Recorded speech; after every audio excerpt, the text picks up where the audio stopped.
সূরা কাউসার 7 বার পাঠ করে সরিষার তেলে ফু দিলে কি হয়? আমি আবার বলছি, সূরা কাউসার 7 বার পাঠ করে সরিষার তেলে ফু দিলে কি হয়? খুবই দামি এবং গুরুত্বপূর্ণ আমলটি আপনি শিখে রাখুন, আপনার কাজে লাগবে। আমলটি কখন, কিভাবে, কোন নিয়মে করবেন, আমলটি করে কিভাবে উপকৃত হবেন বলে দিচ্ছি। বিস্তারিত জানার জন্য, আমলটি শিখে রাখার জন্য ভিডিওটি না টেনে, না কেটে ধৈর্য এবং মনোযোগ সহকারে শেষ পর্যন্ত আপনি দেখতে থাকুন, তাহলে সঠিক নিয়মে আমলটি করতে পারবেন। প্রিয় ভাই বোনেরা, আমলটি করতে আপনার কোনো টাকা পয়সা খরচ করতে হবে না, অল্প কিছু সময় ব্যয় করলে হয়ে যাবে। অল্প কিছু সময় ব্যয় করে যখন আমলটি করবেন, তখন দেখবেন কি পরিমাণ আপনি ফলাফল পাবেন। প্রিয় ভাই বোনেরা, দেখে আপনি আনন্দে আত্মহারা হয়ে যাবেন, অনেক টাকা পয়সা আপনার বেঁচে যাবে ইনশাআল্লাহ। তো আমলটি কিভাবে করবেন, আমলটি করার ক্ষেত্রে কোন জিনিস আপনার কাছে রাখতে হবে? আপনার কাছে কিছু সরিষার তেল রাখতে হবে, 200 গ্রাম বা 250 গ্রাম এ পরিমাণ সরিষার তেল আপনার সামনে রাখবেন, একেবারে ফ্রেশ ভালোটা রেখে ডেকে রাখবেন। এরপর উত্তমরূপে পবিত্রতা অর্জন করবেন। পবিত্রতা অর্জন করে পবিত্র স্থানে আপনি বসবেন কিবলামুখী হয়ে। এরপরে যখন বসা হয়ে যাবে, আমলের দিকে আপনার মনোযোগ নিয়ে আসবেন, দুনিয়ার যত ধরনের ধ্যান খেয়াল ছিল সব আপনি দূর করে দিবেন। এরপরে আপনি কি পাঠ করবেন? জীবনের গুনার কথা স্মরণ করে ক্ষমা প্রার্থনা করবেন, আস্তাগফিরুল্লাহ আস্তাগফিরুল্লাহ আস্তাগফিরুল্লাহ, বা পুণ্য ইস্তিগফারটি আপনি পাঠ করতে পারেন। আস্তাগফিরুল্লাহ রাব্বি মিন কুল্লি যামবি ওয়া আতুবু ইলাইহি লা হাওলা ওয়া লা কুওয়াতা ইল্লা বিল্লাহিল আলিয়্যিল আযীম। যখন পাঠ করা হয়ে যাবে, এরপর আপনি 3 বার দুরূদ পাঠ করবেন, সাল্লাল্লাহু আলাইহি ওয়াসাল্লাম সাল্লাল্লাহু আলাইহি ওয়াসাল্লাম সাল্লাল্লাহু আলাইহি ওয়াসাল্লাম। ইস্তিগফার দুরূদ পাঠ করা হয়ে গেলে এরপর আপনি কি করবেন? এরপর আপনি সেই সূরা পাঠ করবেন। যখন পাঠ করবেন, রব্বে কারীমের কাছে বলবেন, আল্লাহ আমার আমলকে, আমার সময়কে কবুল করুন। আর যে সমস্যা সমাধানের জন্য আমলটি করতে, সেই সমস্যা সমাধান করে এভাবে বলে তারপরে সূরা পাঠ করবেন। পাঠ করার পরবর্তী কি করবেন, কেন আপনি সরিষার তেলে ফু দিলেন আমি বলে দিচ্ছি, আগে সূরা বলে নেই। বিসমিল্লাহির রাহমানির রহিম, ইন্না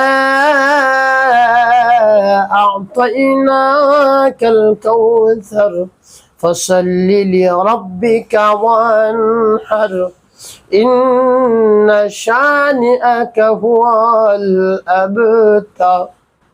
তুমি যখন পাঠ করে যাও সরিষার তেলে, তারপর আপনি আবার পাঠ করবেন, বিসমিল্লাহির রাহমানির রহিম, ইন্না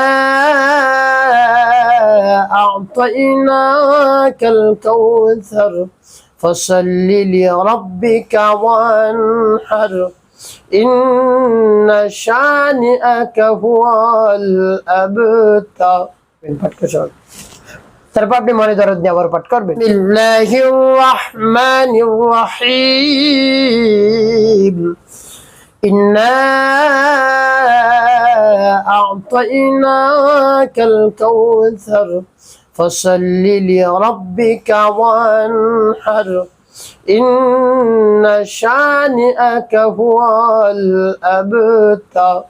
পাঠ করে সবাই। প্রিয় ভাই, কতবার গুনে গুনে আপনি পাঠ করবেন? একেবারে 7 বার, 7টি ফু। শেষে পাঠ করবেন 7 বার দুরূদ ইব্রাহিম, আল্লাহুম্মা সাল্লি আলা মুহাম্মাদ ওয়া আলা আলি মুহাম্মাদ কামা সাল্লাইতা আলা ইব্রাহিম ওয়া আলা আলি ইব্রাহিম ইন্নাকা হামিদুম মাজিদ, আল্লাহুম্মা বারিক আলা মুহাম্মাদ ওয়া আলা আলি মুহাম্মাদ কামা বারাকতা আলা ইব্রাহিম ওয়া আলা আলি ইব্রাহিম ইন্নাকা হামিদুম মাজিদ, আল্লাহুম্মা সাল্লি আলা মুহাম্মাদ ওয়া আলা আলি মুহাম্মাদ কামা সাল্লাইতা আলা ইব্রাহিম وعلى آل إبراهيم إنك حميد مجيد، اللهم بارك على محمد وعلى آل محمد كما باركت على إبراهيم وعلى آل إبراهيم إنك حميد مجيد، اللهم صل على محمد وعلى آل محمد كما صليت على إبراهيم وعلى آل إبراهيم إنك حميد مجيد، اللهم بارك على محمد وعلى آل محمد كما باركت على إبراهيم وعلى آل إبراهيم إنك حميد مجيد، اللهم صل على محمد وعلى آل محمد كما صليت على إبراهيم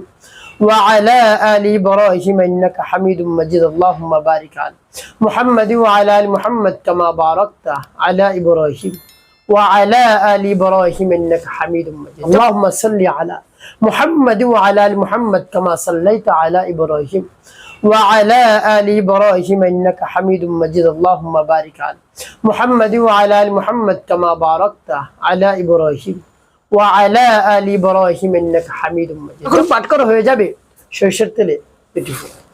তো প্রিয় ভাই বোনেরা বলে দিব কেন আপনি তেল পড়লেন। এই তেল যদি আপনি মালিশ করতে পারেন, এই তেল যদি আপনি ব্যবহার করতে পারেন, যত ধরনের কঠিন থেকে কঠিন ব্যথা রয়েছে শরীরের মধ্যে, ঘাড়ে ব্যথা, হাতে ব্যথা, কোমরে ব্যথা, হাঁটুতে ব্যথা, এভাবে যদি হয় পায়ে ব্যথা, সব ব্যথা আল্লাহ রাব্বুল আলামিন দূর করে দেবেন। শুধু সূরা কাউসার পাঠ করে সরিষার তেলে ফু দেন, পরিপূর্ণ বিশ্বাস এবং আস্থা নিয়ে। অনেক টাকা পয়সা আপনি বেঁচে হতে পারে, অনেক অর্থ সম্পদ খরচ করেছেন, ব্যথা দূর করার জন্য কাজ হয়নি, আপনি এভাবে আমল করুন, কাজ হয়ে যাবে। একটি কাজ আপনার করতে হবে, 5 ওয়াক্ত নামাজ আদায় করতে হবে, মানুষের কল্যাণে খেদমতে কাজ করবেন, অবশ্যই আপনার জীবন সুখময় হবে, শান্তিপূর্ণ হবে।